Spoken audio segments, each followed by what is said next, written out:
Hi, this is Dr. Michael Bardot, and I would like to welcome you to the lecture on the subject of the civilization of Persia. We've mentioned Persia a little bit in the past when we were talking about the Mesopotamian region and the last of the Mesopotamian empires known as the Neo-Babylonian Empire. Um, now we're going to take a very brief look at that empire which was called the Persian Empire. If we take a look at the map up here, it's not 100% large, but if we take a look at the map, what we see here is we see over on the very edge of the map, the area known as Persia. And as we can tell, Persia started out extremely small in size, but it would not remain so. Now, unfortunately, because it was located on the kind of extreme kind of edge or border of the area we call Mesopotamia, we don't know a whole lot about the origins of the Persian state or the Persian monarchy. We begin to identify or have some records about the Persians with the so-called rise or the stability of the Achaemenid dynasty. The Achaemenid dynasty is named after a legendary figure known as Achaemenes. And we don't know a whole lot about him. That's why you can see there in terms of the dates, we have some question marks about when he possibly lived or possibly died. But we can definitely say that based on evidence, archaeological evidence, and external materials, we can say that at this point in time, Persia was fairly small and primarily operated as what we call a vassal state of the Medes or the Medians. Now, we start to have some concrete information come in the form of the second dynastic ruler of the Achaemenids, and that would be Teiuspes. Now, Teiuspes, we don't know exactly when he took power, but we have a definite external record of when he died, which is he died in the 640s. Under Teiuspes, we begin to have the rise of Persia as Persia began to expand and began to conquer some of its neighboring peoples, including the city-state of Anshan. And at that point, as we move forward, Anshan was merged to Persia, and we have a growing kind of Persian state. It still started out or still remained relatively obscure in terms of importance, and remained kind of a vassal state of both the Median and the Elamite empires. Elam is located here, which were more kind of connected to that Middle Eastern Mesopotamian cultural history. Interesting enough, it's really not going to be until later in the dynasty that Persia reached its great importance under the rulership of considered to be its greatest king, Cyrus the Great. Cyrus ruled from approximately the 550, 559 to the 530s, or specifically 530. When he became king, Cyrus had a pretty good stroke of luck because previously the Persian kings had a tendency to kind of split the kingdom up between their kids. And even though it might seem nice or seem good to give something to each one of your children, by doing that, you actually weaken the empire because you've now split it up between two different perspectives, two different ruling families. And if those families continue to have kids, you could have the continual kind of breaking up of the empire into smaller and smaller parts. However, Cyrus the Great is extremely lucky in that when he first becomes king, he inherits Persia. And then later on, he will then, when his brother dies, he will inherit Anshan as well, which basically gives him a unified kingdom. Once that happens in the 540s, he is going to then start a process by which he will lead the Persians into an expansion, conquering basically the Elamites, the Lydians, and the Medes, reaching the city of Babylon in the year 539. And it's actually kind of an interesting story, I think, to understand the greatness of Cyrus the Great. 539 was an interesting year for the Babylonian Empire. That was a year in which the king of the Babylonians was generally despised by most of the empire, and most of his reign was was pretty tumultuous or pretty rocky. At one point, he left the city of Babylon to go out and try to put down a local revolution against his authority. And at that point, the people of Babylon barred the city gates and basically locked him out of his own capital city. As you might expect, that made him extremely angry, and he settled in to kind of siege the city of Babylon and conquer it and take it back. But it just so happened at that time that Cyrus the Great, who had conquered the Elamites and the Medes and the Lydians, entered into the Babylonian Empire and made a direct kind of path to the city of Babylon itself, knowing that if he could conquer Babylon, he would pretty much get the entire empire together. It was at that point that he caught the the Neo-Babylonian king outside the city walls, and in a great battle, he was able to crush the Neo-Babylonian king, basically because he was trapped between the city walls and between Cyrus the Great's army.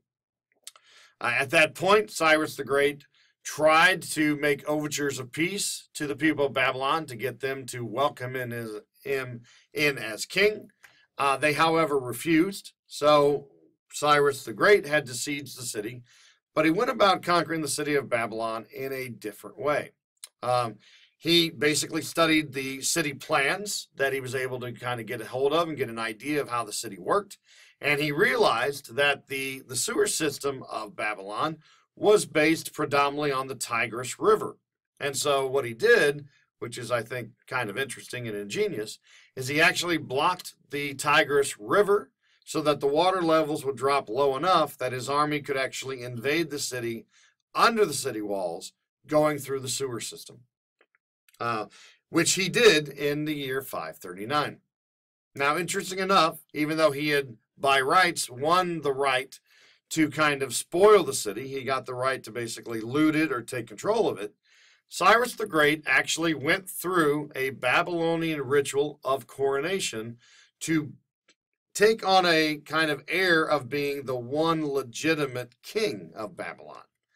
He did this also by learning the Babylonian language and communicating with the Babylons in their language rather than forcing the Babylonians to deal with him in Persian. As time went on, one of the big things he did was he went ahead and dissolved all debt of the Babylonian people. He kind of gave them a fresh start, which went a long way to kind of increasing the goodwill of Cyrus. Now, the one thing he also did do, which the Babylonians probably didn't like, but couldn't really have a say in, was he also at the same time freed the slavery class of the Babylonians, which just so happened to be the ancient Hebrews. He freed them from slavery, and he gave them money to go back home to the city-state of Judah. And most importantly, he gave them enough money to rebuild the Temple of Jerusalem, which was a major point of their religion. And so because of that, if you actually happen to read the Old Testament, Cyrus the Great gets a tremendous amount of good press in the Bible and is actually designated as having the title of the Hand of God, because he liberated the Hebrews and basically helped them rebuild their temple so that they could once again practice their religion. Now, unfortunately, even though Cyrus the Great was a great leader, he did not always make good decisions. One of the decisions he made was to invade a group of people known as the Massagetae. And the Massagetae, traditionally, we believe, kind of lived right in this area between the Black Sea and the Caspian Sea. And by invading them, he made a fundamental mistake, because as many later empires realized, the group of people that lived here were extremely difficult to conquer. Even though they didn't have much in terms of wealth, they were used to a very rugged and a very harsh lifestyle, which enabled them to create some of the best or the most resilient military forces in the ancient world. And unfortunately for Cyrus, what he thought would be a fairly simple campaign wound up becoming a very hard-fought battle in which the Persians were defeated and Cyrus the Great himself died in that battle. Power to two brothers, Cambyses II and his brother Smerdis. But at some point in time, we believe there was a brief civil war, a brief civil dispute between the two, in which Cambyses was the victorious, and he basically executed his brother and took full control of the Persian Empire. It was under Cambyses II that Persia continued to expand its borders, conquering parts of Egypt, northern Egypt, with the help of Phanes of Halicarnassus, and trying to set up a stable kind of dominant control over northern Egypt. Now, he tried to conquer southern Egypt, but was repelled by the Kushite forces that had basically invaded Egypt from the south and kind of settled in.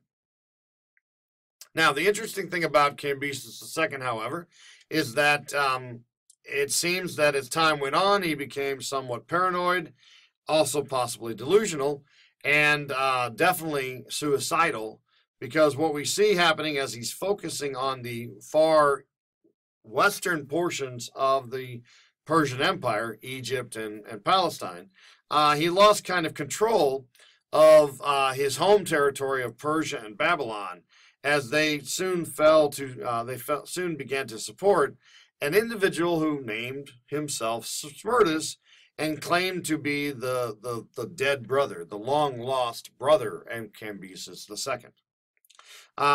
We don't believe that he was, but as far as we can tell, the name recognition was enough to kind of get him much-needed kind of traction in kind of setting up a revolutionary or a rival government. In the face of this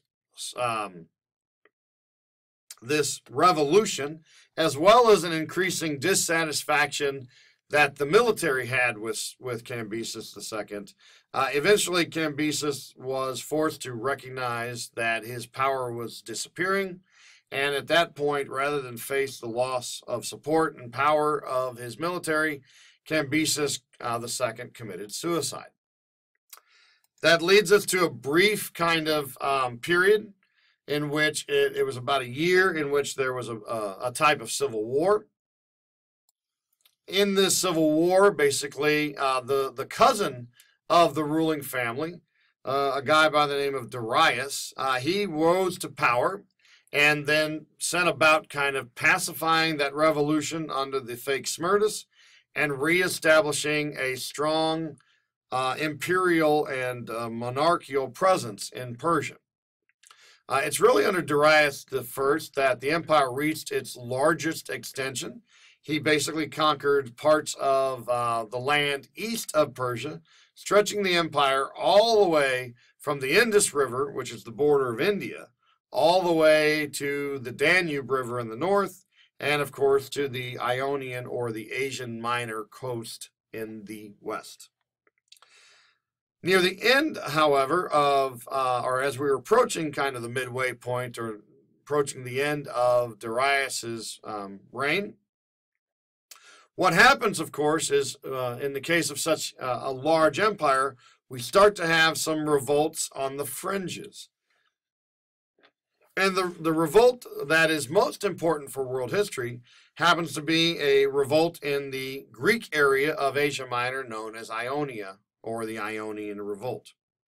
Starting in 499 and kind of extending down into the 490s, late 490s, excuse me, the Ionian Revolt was an increasingly problem for Darius as the Greeks, the Ionians, who were they were Greek colonists living in Asia Minor, the Ionians were effectively able to wage a fairly successful kind of obstruction or kind of a disobedience of the Persian Empire's power. That went on for about 3 years until Darius thought he would be able to end the problem by demonstrating a tremendous show of force known as the destruction of the cultural and political center of Ionia, the city-state known as Miletus. However, unfortunately, Darius's calculations, his idea it backfired on him, because as we have the destruction of the city of Miletus. That kind of galvanized or unified the Ionian revolt and the Ionian disobedience of the Persians. Furthermore, because Miletus was such a renowned cultural center of Greek philosophy and Greek culture, the mainland Greeks, the Greeks that lived across the Aegean Sea in what is today Greece, they decided to get involved and to support the Ionian revolt against the Persians. As time went on, as we approached the year 490, Darius felt that in order to end the Ionian revolt, which he now felt he had to do, to try to restore that impression and that appearance and reputation of the Persian Empire, he felt that he had to launch an invasion of mainland Greece, which he would do. Unfortunately for Darius, and I'll pull up the map to kind of show you here, here's Ionia right here. Unfortunately, when he marched up and invaded mainland Greece in the 490s, he ran into a much more sophisticated and superior fighting force, which ultimately resulted in the first Persian defeat since the Persian defeat of the Massagetae. It resulted in a Persian defeat at the hands of an outside enemy. And so basically what happened is Darius was eventually forced to retreat and to kind of at least put on hold his plan of invading Greece and conquering Greece. He would eventually die in 486, but that same mentality and kind of desire to conquer Greece was continued on by Darius's son, a guy by the name of Xerxes. And Xerxes would again invade Greece in the 480s. He would invade Greece and once again try to conquer the Greeks and kind of subject them to Persian rule. But just like his father Darius, we have the famous Battle of Thermopylae. The Persian army was once again defeated. And these two defeats at the hands of the Greeks pretty much sent ripples out through the remainder of the Persian Empire and led to subsequent revolts in city-states like Babylon and Syria and in other areas like that. And so as a result, after the reign of Xerxes, or near the end of the reign of Xerxes, what we see happening is a reversal of fortune. We see the Persian Empire beginning to kind of fall apart and decay and shrink, and we have the rising power of the Greeks as they will eventually begin to expand into former Persian territory, and they will start constructing what we call the Greek Empire. Xerxes died pretty much in kind of a period of defeat and disgrace. His son Artaxerxes tried to maintain a defense against the Greeks, but he himself would suffer. The Persian army would again suffer defeats at the battles of Eurymedon and Salome and Cyprus, until finally in 449, the Persians bought some time by negotiating a very lopsided, one-sided peace with the Greeks called the Peace of Callias. And then basically from 449, just to close the book on the Persians, from 449 until they would be conquered by a Greek by the name of Alexander the Great in the 320s, the Persian Empire was then, from that point forward, from 449 forward, very consistently losing pieces and cohesiveness of its empire, and again shrinking back to what was originally that original Persian state that we identified on the map earlier. So really what we have in terms of Persia is a tale of two peoples, a tale of two civilizations that clashed in the form of the so-called Greco-Persian or Persian Wars. And that clashing of those two civilizations ultimately would mean the rise of one and the decline of the other. And in this case, it was the rise of the Greeks and the decline of the Persians. And so what had once been the largest land-based empire ever to that point in history, the Persian Empire, starting from 449 forward, began to kind of decay and fall apart and be replaced by a surging or a rising Greek presence and a Greek dominance in the ancient world. I hope that was informative. I hope you enjoyed the lecture. If you have more questions, obviously you can give me an email. Definitely read up on these civilizations in terms of the Lumen Learning Boundless World History Hub. I hope you enjoyed it, and I look forward to seeing you again. Thank you.